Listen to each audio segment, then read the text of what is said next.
Hello, good morning my words. It's February 20. Oh, it's Thursday. So thank you Lord for another blessings that you've given us.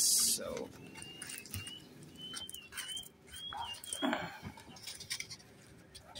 kumusta kayo dyan mga words?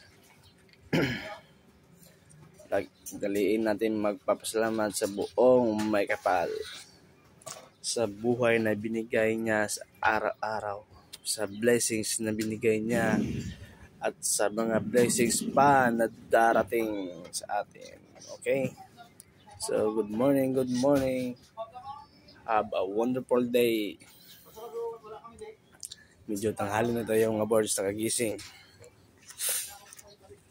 Ay, ang hirap ng buhay maghanap ng pera. Pero okay pa rin. Let's start a day with a beautiful smile. Good morning. So, ulam natin ngayon, ganito.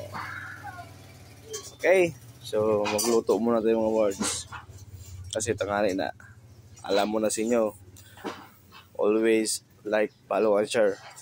Goodbye.